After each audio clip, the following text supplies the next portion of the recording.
Somewhere in the first few pages of the most printed book in human history, the very first murder in the history of the world happens between two brothers, and God himself has to ask the killer where the body is. Somewhere in those same pages, an entire civilization is built, from the ground up, by that exact same murderer. A killer, marked and protected by God's own hand, becomes the founder of the world's first city. And somewhere in those pages, God looks at everything he has built, every person, every animal, every living thing on earth, and makes a decision so drastic that nothing like it has happened before or since.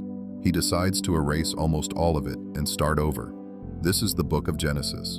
And if the only version you know is the one from Sunday school, a garden, an apple, an ark with two of every animal, you don't actually know this book at all, because the real text is stranger, darker, and far more violent than the version most of us were handed as children. It's a story about how creation itself came to be, and how within a few generations, it nearly destroyed itself entirely.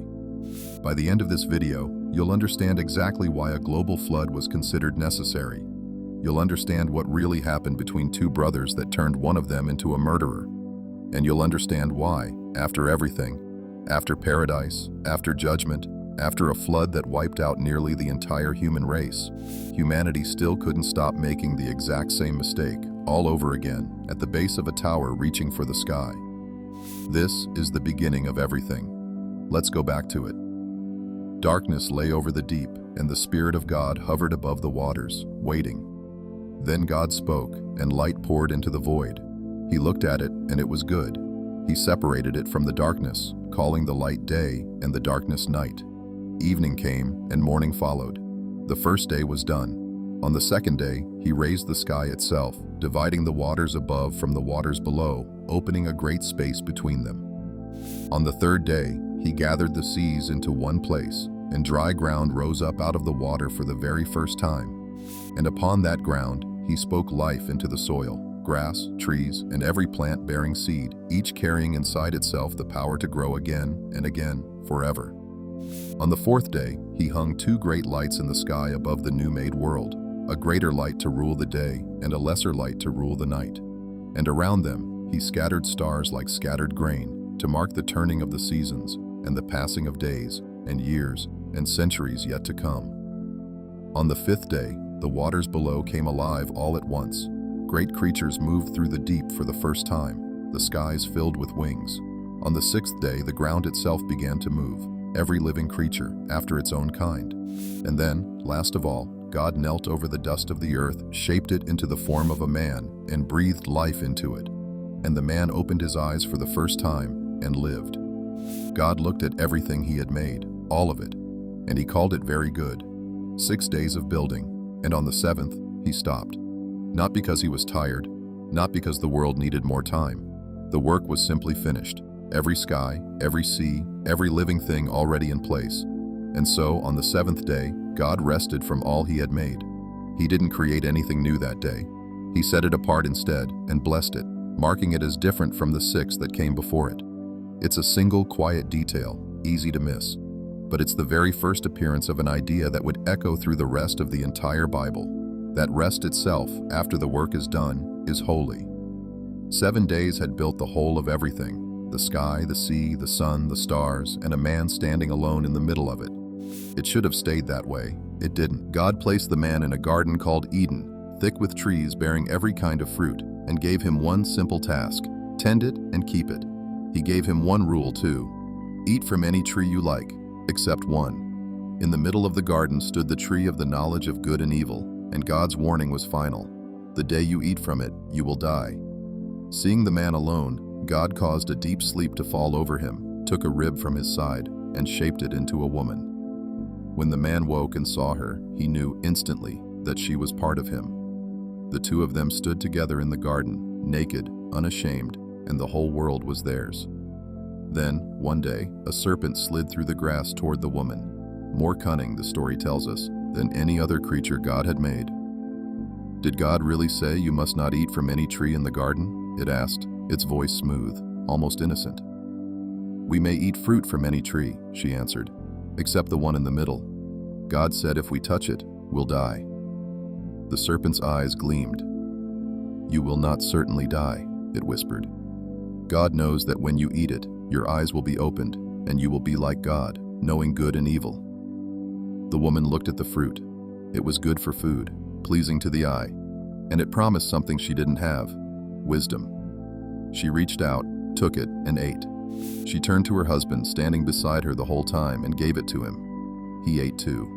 And in that same instant, not slowly, not gradually, but immediately, their eyes opened, and the first thing either of them saw was themselves, naked, and for the first time in their lives, ashamed.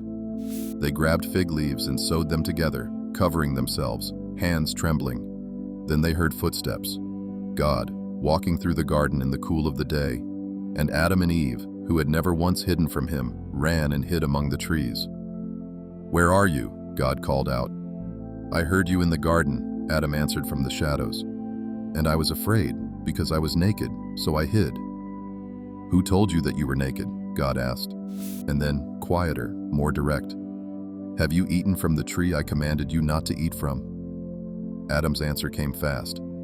"The woman you put here with me, she gave me the fruit, and I ate it."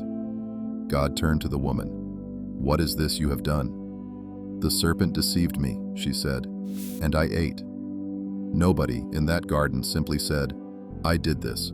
The judgment that followed was swift and final. The serpent was cursed to crawl on its belly for the rest of its existence, and cursed with an enmity toward humanity that would never end. The woman was told that childbirth would now bring her pain. The man was told the ground itself was cursed because of him, that he would sweat and struggle for every harvest, for the rest of his life, until the day he returned to the dust he came from.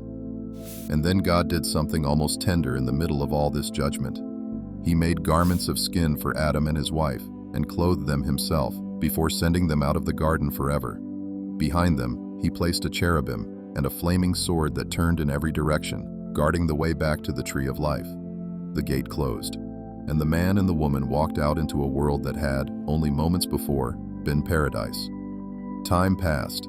Eve gave birth to 2 sons, Cain, who worked the soil like his father before him, and Abel, who kept flocks of sheep. When the season came for offerings, Cain brought some of the fruit of the ground. Abel brought the best of his flock, the firstborn, and the choicest fat portions, the very finest thing he had.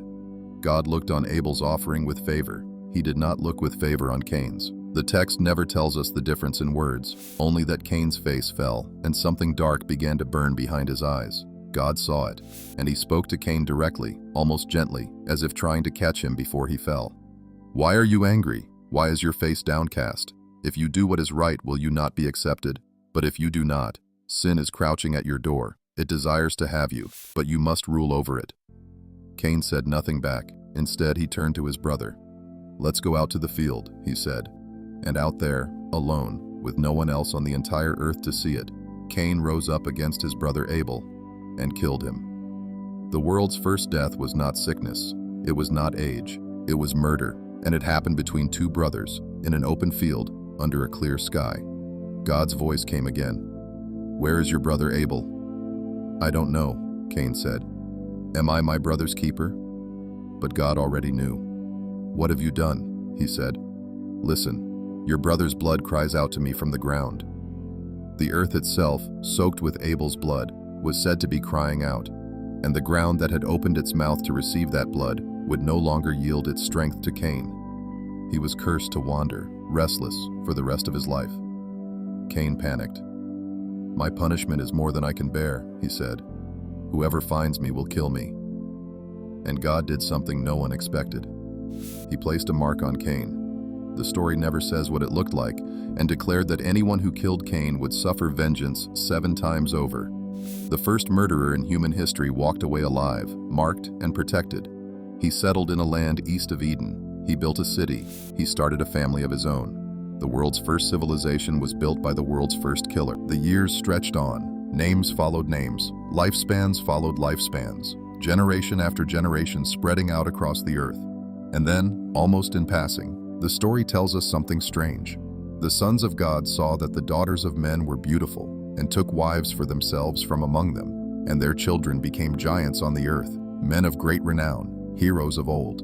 The story doesn't explain them further. It simply moves on, straight into the next line, as if what it just said was somehow the last straw.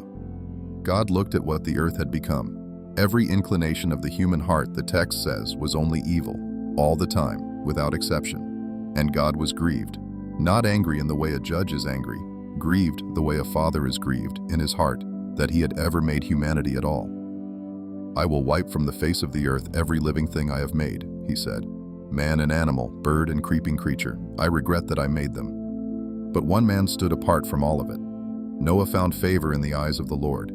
God came to Noah and told him what was coming, the end of nearly everything alive on the earth. And he gave him a task: build an ark, a specific wood, exact measurements, rooms inside it, sealed with pitch, one door in the side, one window near the top. Bring 2 of every living creature, male and female, to keep them alive with you. And of every clean animal, bring 7, enough in time for sacrifice and for life to begin again once the waters were gone. Noah did everything exactly as God commanded him. No hesitation, no argument. He simply obeyed. Then the sky broke open. The springs of the great deep burst forth from below, and the floodgates of heaven opened above, water rising from beneath the earth and pouring down from the sky at the same moment, meeting in the middle of a world that had no defense against either. Rain fell for 40 days and 40 nights. The waters rose higher and higher until every mountain under the whole of the sky disappeared beneath them. Everything that breathed on dry land died. Every animal, every bird, every living, moving thing on the face of the earth, gone in the space of a season. Only Noah was left, and those with him, inside the ark. For 150 days, the water covered the earth. Then, slowly, it began to go down. Noah sent out a raven first. It flew back and forth, finding nowhere to land. Then he sent a dove. It came back to him with nothing, the whole world beneath it still drowned. 7 days later, he sent it out again. This time, in the evening, it returned to him carrying a freshly plucked olive leaf in its beak, the first sign in the entire ruined world that something green was growing again. 7 days after that, he sent the dove out one final time. It never came back. When Noah finally stepped out onto dry ground, he didn't rebuild first. He didn't plant first. He built an altar, and he made an offering. And God, watching, made a promise that would echo through every page that came after it. Never again would he destroy every living creature with a flood. As a sign, he set a bow in the clouds, arched across the very sky that had just spent 40 days pouring down judgment. The world had been wiped almost clean, and somehow, hanging over it, was a rainbow. But the story doesn't end there, because the very same words used to describe humanity before the flood, that every inclination of their hearts was evil, are used again, almost word for word, right after Noah steps off the ark. The water had washed away the people. It hadn't washed away what was inside them. Generations later, all of humanity still spoke one language, one set of words shared by everyone on earth. As they moved east, they found a wide plain and settled there together. Come, they said to one another, let us build ourselves a city and a tower with its top in the heavens, so that we may make a name for ourselves and not be scattered over the face of the whole earth. They baked bricks, they used tar for mortar, and they began to build, higher than anyone had ever built before, reaching toward the sky itself. God came down to see the city and the tower the sons of men were building. If, as one people speaking one language, they have begun to do this, he said, then nothing they plan to do will be impossible for them. So he came down and confused their language so that they could no longer understand one another's speech. The building stopped. Families that had shared words their entire lives suddenly stood staring at each other, unable to make sense of a single sound coming out of one another's mouths. From there, humanity scattered, across the plain, across the whole earth, splitting into nations and tribes and tongues that no longer understood each other. The tower was left standing, unfinished, its name forever after Babel, confusion, a monument not to what humanity built, but to how far one shared ambition could carry them, and how quickly it could all come apart. Look at everything that just happened. A garden, closed forever. A brother, buried in a field. An entire world, drowned beneath the sea. A tower, left half-built on an empty plain. 4 endings. 4 times, the story could have simply stopped there, in ruin. But every single time, something else happened alongside the judgment. Adam and Eve, clothed by God's own hands before they walked out of Eden. Cain, marked and protected, even after what he'd done. Noah and a rainbow stretched across a sky that had just poured down destruction. And even at Babel, scattered, not destroyed. Divided, not erased. Every time the world seemed to end, something was still standing at the edge of it. And it's worth remembering that one line, tucked quietly into the story just before the flood, about sons of God and giants walking the earth, was never fully explained here. It didn't need to be, not in this story. But there's another story, hidden for 1,000 years in the mountains of Ethiopia, that tells you exactly who they were and exactly what happened to them. If you haven't seen it yet, it's sitting right there on this channel. This is where the world began. And by the time these first chapters are finished, it has already been broken and rebuilt 3 times over. The next part of this story follows one man and one promise that changes the shape of everything that comes after it. If you want to see where it goes next, let me know below, and I'll take you there. If you made it this far, this is exactly the kind of story this channel was built to tell. Subscribe, because this is only the beginning.